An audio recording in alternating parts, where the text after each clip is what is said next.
तो आप देख रहे हैं देश के 16 बड़े पत्रकारों का पोल, वो क्या कहते हैं इस पूरे के पूरे चुनाव के बारे में। और अगला नंबर है अवधेश कुमार जी का। अवधेश कुमार जी, आपके फिगर्स क्या हैं, कृपया आइए और बताइए हमें।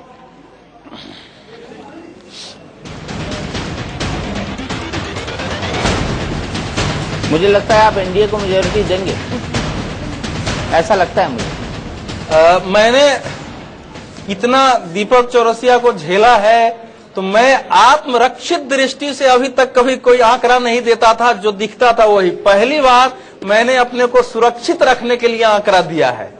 सुरक्षित रखने के लिए तो आप मेजोरिटी नहीं दे रहे हैं, बटन दबाइए। बटन मैंने दबा दिया। अवधेश कुमार जी, एनडीए 258। तो आपने बहुमत से दूर रख दिया। नहीं, 258 एक ऐसा अंक है जिसके पीछे एनडीए नहीं जा सकती है। मैंने इस आधार पर किया है कि 258 के पीछे राष्ट्रीय जनतांत्रिक गठबंधन नहीं जा सकती है, इसके ऊपर जा सकती है।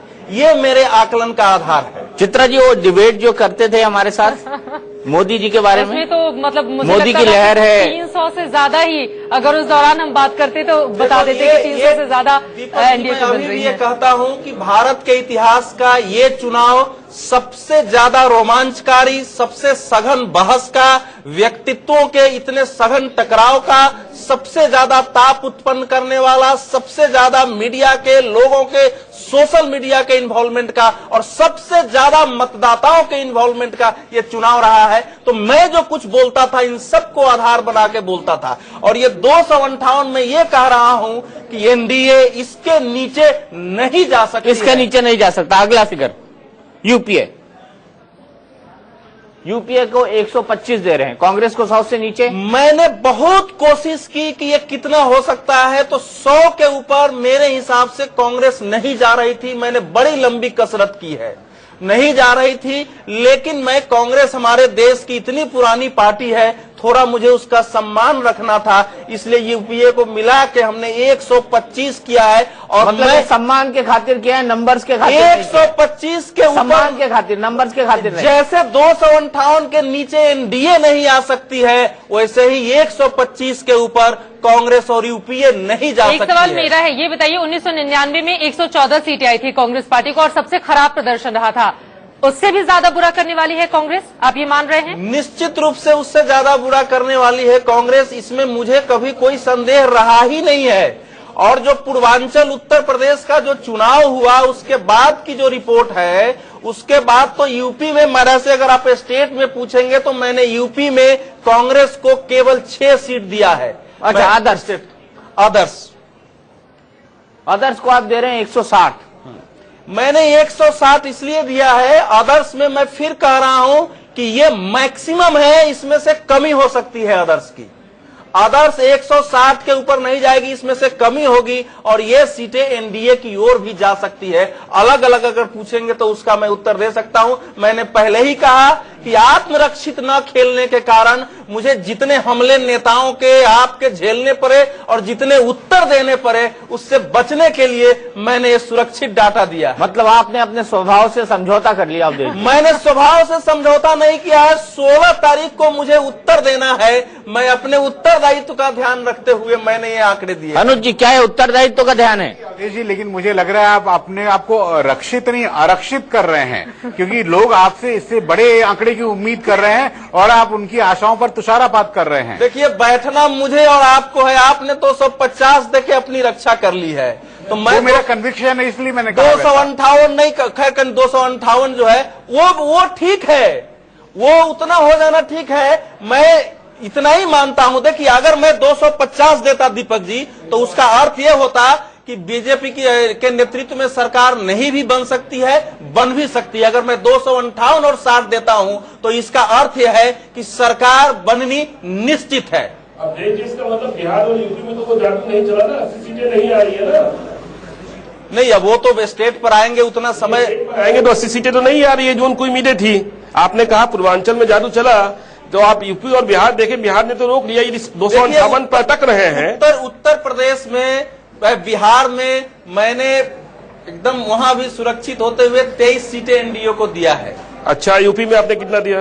ये लग रहा है कि जो ये स्टूडियो में आपके साथ और हम लोग के साथ जितना मतलब वो जोर से बोलते थे और सुनामी ला देते थे, आज इनकी आवाज में वो सुनामी नहीं है। आज इनकी आवाज में सुनामी नहीं है, क्योंकि जो कहते हैं उस पर भरोसा नहीं है। रक्षा के लिए स्ट्रोक खेला है, ये डिफेंसिव है, ये डिफेंसिव है। और इसीलिए मैं अगले हमारे खिलाड़ी को बुलाता हूँ, वो है ज्ञानेश्वर जी। ज्ञानेश्वर जी आइए और अपना फिगर हमको तुरंत बताइए। वो तो ऑफेंसिव कराते रहे और आज डिफेंसिव खुद हो गए हैं।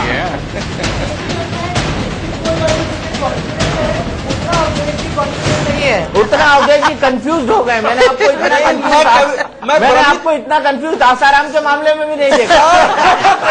मैं भ्रमित कतई नहीं हूँ, मैंने अपने सारे मंतव्य स्पष्ट किए हैं। सारे मंतव्य स्पष्ट किए। ज्ञानेश्वर जी, सबसे पहले एनडीए का टेली आपका 245। आधार इसका? आधार देखिए, बिहार और उड़ीसा, बंगाल में जो उम्मीदें थी एनडीए की वो कम हुई। आपने देखा कि नरेंद्र मोदी को भी यह मानना पड़ा कि बिहार, यूपी और बंगाल में बूथ कैप्चरिंग की घटनाएं हुई है। अंत आते आते उन्होंने स्वीकारा कि हाँ कुछ गड़बड़ी है और इनसे ही इनकी सरकार बननी थी पूर्ण बहुमत के साथ। मैं ये नहीं कह रहा कि 245 आ रही तो इनकी सरकार नहीं बन रही है, लेकिन बिहार और यूपी ने इनकी आंधी को थोड़ा रोका है, जिसके कारण ये 245 पर अटक रहे हैं। सरकार बनेगी इनकी, लेकिन अटकी है सरकार अटकी हुई है। अब आते हैं यूपीए पे। हाँ,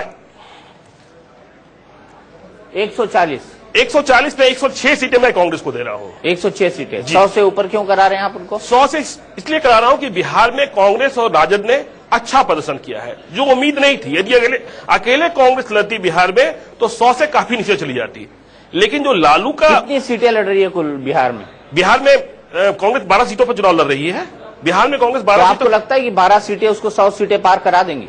नहीं, 12 सीटें में 4 सीटें उनकी आ रही हैं जहां बिल्कुल जीरो पर आउट होने वाले थे। तो इससे आप ये 4 सीटें आने वाली है, तो इसलिए उनको 100 तो पार करना ही पड़ना है। अच्छा, अदर्स की बात करें तो अदर्स 158 पर आते हैं। अदर्स 158 पर आते हैं। हाँ जी। कोई डिस्प्यूट करता है ज्ञानेश्वर जी के फिगर से? मेरा 108, इनका 106, मैं तो इनसे सहमत होता हूं। लेकिन मुझे आपकी वो बात की पश्चिम के मानसून को पूरब रोक रहा है, वो बड़ी अच्छी लगी। बिल्कुल, मैं कह रहा हूं ना कि रोक रहा है वो। यूपी में और बिहार में जो आंधी की उम्मीद कर रहे थे, मैं फिर कह रहा हूं कि बिहार में मैं मान रहा हूं कि इनको 22 से 23 सीटें आएंगी। अवधेश जी भी मान रहे थे, आज उन्होंने स्वीकार कर लिया। मोदी जी ने लगातार प्रचार के समय कि मुझे पूरब को भी, यानी पूर्वी बाजू को भी पश्चिम बाजू की तरह मजबूत करना है। एग्जिट पोल में कोई असर नहीं हुआ लगता है। एग्जिट पोल में 56 सीटें दिखाई जा रही है यूपी में। मैं मानता हूं कि 40 से 41 सीटें से अधिक वो बढ़ने नहीं जा रहे हैं। पूर्वांचल में उनका असर जरूर दिखा है, लेकिन वो खुद मानते हैं कि बूथ कैप्चरिंग हुई है, इसलिए डरे हुए तो है। आते आते आपने माना कि मुझे ममता बनर्जी से भी बात करने में कोई परहेज नहीं है, जयललिता मेरी फ्रेंड है। इसका मतलब कहीं ना कहीं गुंजाइश उन्होंने बनाकर रखा है। सरकार बनेगी उनकी, क्योंकि कुछ तो निर्दलीय विजिट के आएंगे, 10-15 तो आ ही जाएंगे। प्लस माइनस का कितना आपके अकॉर्डिंग कितना है? प्लस माइनस का 5 से 7 सीटें मान लीजिए, 252 तक चले जाए, इससे ज्यादा नहीं जाते। सरकार बनेगी, लेकिन सरकार बनेगी। बहुत बहुत शुक्रिया ज्ञानेश्वर जी। रेणु कितना फिगर देती है, इसमें मेरी सबसे ज्यादा दिलचस्पी होगी, क्योंकि मैं देखना चाहता हूं। रेणु बिल्कुल एग्जिट पोल के खिलाफ थी, सख्त खिलाफ थी। अब रेणु का एग्जिट पोल क्या कहता है, ये देखना बेहद महत्वपूर्ण होगा। रेणु क्या लेकर आई है अपने पिटारे में? रेणु सबसे पहले एनडीए, तो बटन दबा दीजिए और एनडीए बता दीजिए। रेणु मित्तल एनडीए को दे रही है 230। क्यों? देखिए, मेरा ऑप्टिमम है 230। मैंने अपने उसमें लिखा था 210 से लेके 230 तक एनडीए की आने की उम्मीद है। इसका मतलब यह है कि बीजेपी की सीटें 200 से कम आ रही हैं। मेरा मानना यह है कि जैसे कि अभी कहा, बिहार और यूपी में मोदी जी का जो बढ़ता हुआ कदम थे वो रुक गए हैं। बिहार में लालू जी ने रोका, और यूपी में जहां वेस्टर्न यूपी में उन्होंने अच्छा किया, मुजफ्फरनगर में जो पोलराइजेशन हुआ उसके बाद, उसके अलावा सेंट्रल और ईस्टर्न यूपी में वो इतना अच्छा परफॉर्मेंस नहीं कर पाए। जो कास्ट पॉलिटिक्स है यूपी की, वो मेरा मानना यह है कि नरेंद्र मोदी वो ब्रेक नहीं कर पाए। और मायावती को लोग बहुत अंडर एस्टिमेट कर रहे हैं। एग्जिट पोल्स ने उनको बहुत कम सीटें दी हैं। मायावती ने जहां जहां उन्होंने ब्राह्मण कैंडिडेट पुटअप किए, वहां उनका परफॉर्मेंस बहुत अच्छा रहेगा। कई स्टेट्स ऐसी हैं जहां नरेंद्र मोदी ना तो कुछ ज्यादा जोश दिखा पाए, ना ही वो ज्यादा चल पाए। कर्नाटका में मुझे लगता है कांग्रेस का परफॉर्मेंस बहुत अच्छा रहेगा, और केरला में, और ऐसी कई स्टेट्स हैं, असम में।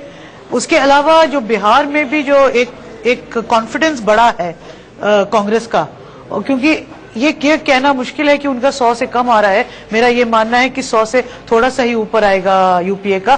पर बीजेपी जो है वो अगर 210 और 230 के बीच में फंस के रह गई तो नरेंद्र मोदी जी के लिए बहुत मुश्किल हो जाएगा एलाइज ढूंढना। और यहाँ दीपक जी एक चीज मैं जोड़ दूं, सिर्फ ओआरजी को देखें जिनका जिक्र हम लगातार साथ सर्वे कर रहे थे, ओआरजी ने 249 दी है, यानी कि रेणु मित्तल जी उससे भी बहुत पीछे लाकर ठहरा दे रही हैं यहाँ पर एनडीए को।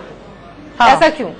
नहीं, क्योंकि मेरे को लगता है कि इतना जो जबरदस्त माहौल जो बनाया गया एग्जिट पोल में वो है नहीं, क्योंकि उससे पहले बीजेपी खुद भी नर्वस थी। अब सडनली 2 दिन से बहुत ज्यादा कॉन्फिडेंस बन गया है। मीडिया ने उनकी सरकार बनानी शुरू कर दी है, कौन कैबिनेट सेक्रेटरी बनेगा, कौन मंत्री आएंगे, कौन गुजरात का सीएम बनेगा, ये सब चीजें मेरे ख्याल में 16 के बाद ही होती तो अच्छा था। एक माहौल बनाया गया एग्जिट पोल से, स्टॉक मार्केट बढ़ा, स्टॉक मार्केट का फायदा जो 2-3 दिन के लिए बढ़ा उसको किस किस को फायदा होगा या हो रहा है या हुआ, ये भी देखने वाली चीजें हैं। बहुत सारी चीजें हैं जो हम लोग पब्लिकली बात नहीं करते जो हो रही हैं इस चुनाव में। और मेरा जरूर ये मानना, ये मैं कहना चाहूंगी कि मोदी जी ने माइक्रो मैनेज करके बहुत अच्छा इलेक्शन लड़ा है। सिंगल हैंडेडली उन्होंने प्रचार किया, जो चीजें कांग्रेस नहीं कर पाई। कांग्रेस को लगा शुरू में कि हम चुनाव हार गए हैं, वो घर बैठ गई। कैंडिडेट्स ने पैसा नहीं खर्च किया, वो बाहर निकले नहीं। बीच में उनको लगा कि नहीं, शायद कहीं कोई गलत असेसमेंट हो गया है, शायद बीजेपी की उतनी सीटें नहीं आ रही जितना हमने सोचा था, तो सडनली कांग्रेस गैल्वनाइज हुई। उसका एक पार्ट रीजन था प्रियंका गांधी का जो प्रचार शुरू हुआ, बहुत लेट हुआ, उससे जरूर फायदा हुआ कांग्रेस को, क्योंकि उसका वर्कर एक्टिवेट हुआ। जिस तरह से अमरिंदर सिंह आए पंजाब में, उससे भी कांग्रेस का वर्कर एक्टिवेट हुआ। एक जो डिस्टेंस बना कांग्रेस लीडरशिप और कांग्रेस वर्कर में, कांग्रेस लीडरशिप और लोगों के बीच में, उसका आप इस चुनाव में जरूर नुकसान देखेंगे। यूपीए को कितनी दे रही? यूपीए को रेणु जी दे रही है 135, और आपने एक्सप्लेन किया कि उसका कारण क्या है, लेकिन आप 100 से ऊपर सीट दे रही है कांग्रेस को। क्यों? 110, क्योंकि मैंने अपने हिसाब से कॉन्सोलेशन प्राइज, सांत्वना पुरस्कार, नहीं वो नहीं, क्योंकि मैंने बहुत ही मिनिमम देके एक एनालिसिस किया स्टेट वाइज कांग्रेस का कितनी सीटें आ सकती हैं, क्योंकि बहुत साल से कांग्रेस कवर कर रही हूं, कहां किस स्टेट में क्या हो सकता है, तो वो 100 से कम जा नहीं रही थी। गुजरात में मेरा मानना है कि जो पोलराइजेशन हो चुका है कुछ इलेक्शन से, वो अभी भी बरकरार है, बहुत ज्यादा स्कोप नहीं है मोदी जी को बढ़ने का। कर्नाटका में कांग्रेस को थोड़ा सा नुकसान हुआ क्योंकि असेंबली इलेक्शन में उनका बहुत अच्छा परफॉर्मेंस था, पर सीतारमैया की गवर्नमेंट ने अभी भी अच्छे काम किए, उनको जरूर 15 से कम सीटें नहीं आ रही वहां पर। केरला में क्योंकि लेफ्ट के कैंडिडेट्स उतने अच्छे नहीं थे, केरला में फायदा हो रहा है। असम में तरुण गोगोई 3 टर्म के बाद भी अपना होल्ड कर रहे हैं। उसके अलावा बाकी सब स्टेट्स में मैंने मार्जिनल सीट्स दी हैं को। यूपी में मैंने 10 से कम ही दी है कांग्रेस को, 8 सीट दी है अपने एनालिसिस में। तो क्योंकि इक्का दुक्का बहुत बड़ी स्टेट है, कई लीडर्स का अपना अलग अपना पर्सनालिटी है, अपना एक स्टैंडिंग है जिसकी वजह से वो जीत रहे हैं। तो ऐसे कर करके जब पूरा गिनती जब गिना तो, और उसमें नॉर्थ ईस्ट भी इंक्लूडेड है, उसमें कुछ साउथ है, नॉर्थ की मैंने बहुत कम सीट्स दी हैं। राजस्थान में अगर 1 या 2 सीट आ गई कांग्रेस की तो बहुत बड़ी बात होगी। आदर्श को 178, तो आपके हिसाब से एनडीए की सरकार नहीं बन रही है? मेरा मानना यह है कि मोदी जी के लिए बहुत मुश्किल हो जाएगा सरकार बनाना, क्योंकि जिस तरह की एक्रिमोनी चुनाव में उन्होंने अपने पुराने दोस्तों के साथ दिखाई है, उसको पार करना थोड़ा मुश्किल हो जाता है। कहते हैं कि पॉलिटिक्स में ना कोई दोस्त होता है ना दुश्मन होता है, पर कहीं ना कहीं लीडर्स की सेंसिटिविटी तो होती है। एक तो होता है कि नरेंद्र मोदी जी के किराए के मकान में जाके बसना, एक होता है कि अपना महल खुद बनाना। तो क्यों नहीं रीजनल पार्टीज अपना खुद का घर बना के उसमें रहेंगे? ये एक बिल्कुल काफी महत्वपूर्ण बात गाना गा सकते हैं, एक घर बनाऊंगा तेरे घर के सामने, पर ये गाना बना सकते हैं। पर ये सब आरसीआर के सामने छोटे कई घर बन जाए। दीपक, ये सब आरसीआर के सामने रेस कोर्स है, खाली पड़ा है, क्या घोड़े को दौड़ते। 16 तारीख को सट्टे मार्केट का क्या होना भगवान। नहीं, सट्टा मार्केट तो एनडीए की सरकार बनवा रहा है, ये बिल्कुल तय है। रेणु मित्तल जी के इस असेसमेंट के साथ हम रुकेंगे इस ब्रेक के लिए, और ब्रेक के बाद जब हम आएंगे तो लेंगे जयशंकर गुप्ता जी का असेसमेंट।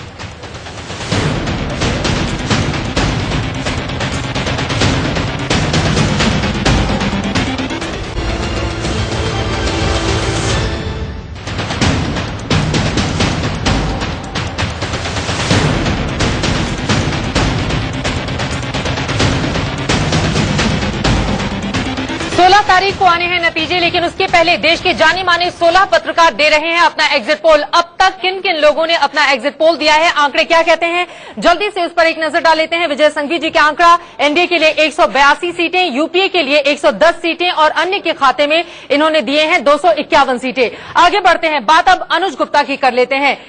एनडीए को 250 सीटें इन्होंने दे रखी हैं, यूपीए को 135 सीटें, जबकि अन्य के खाते में 158 सीटें अनुज गुप्ता के हिसाब से। अवधेश कुमार ने क्या कुछ कहा है उस पर भी जल्दी से नजर। एनडीए 258 सीटें, यानी कि अभी तक किसी ने भी एनडीए को पूर्ण बहुमत नहीं दिया है। यूपीए 125 और अन्य के खाते में 160 सीटें अवधेश कुमार जी के हिसाब से।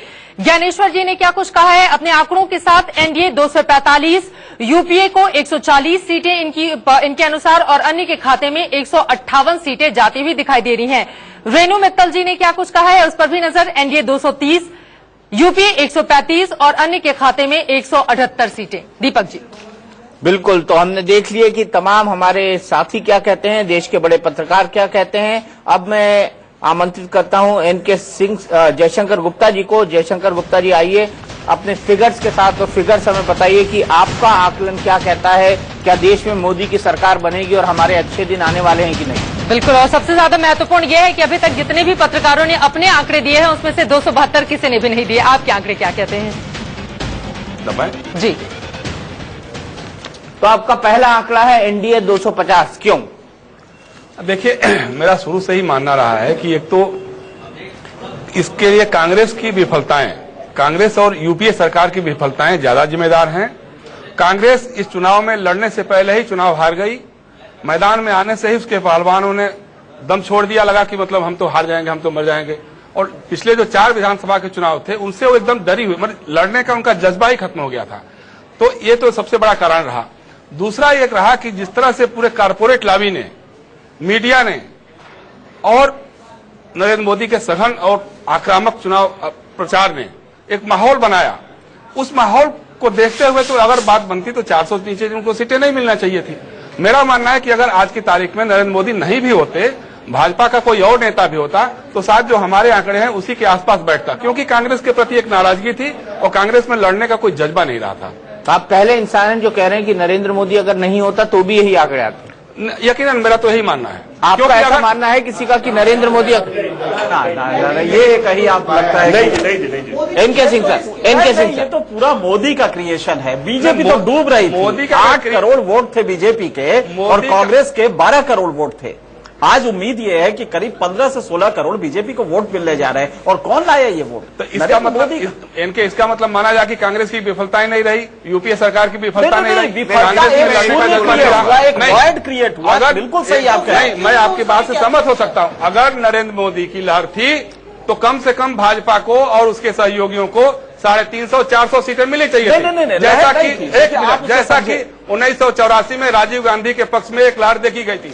ये जो लहर बनी हुई है ये मीडिया का क्रिएशन है, ये मीडिया का एक क्रिएशन है। राजीव गांधी की नहीं थी, इंदिरा गांधी के। उस समय इतने दल कहाँ थे? उस समय इतने क्षेत्रीय दल नहीं थे। ये तो इमरजेंसी 90s के बाद का है।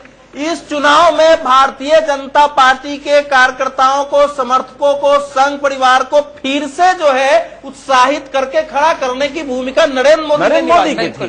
लेकिन जो आप सही कह रहे हैं, बावजूद अगर 250 पे आंकड़ा टिकता है तो हमारी समझ में नहीं आता। और टुडे चाणक्य ने 340 सीटें उन्होंने अनुमान लगाया है कि मिल सकती हैं। इस तरह का एग्जिट पोल उनकी ओर से किया गया है। मैं तो शुरू से ही मानता रहा हूँ कि एग्जिट पोल्स या opinion polls fraud on the scene of electoral politics, total fraud. क्योंकि 2004 में गलत साबित हुए, 2009 में साबित हुए। हम और आप बैठे थे जब। चलो इस फ्रॉड की हम बात करेंगे लेकिन इस ब्रेक के बाद।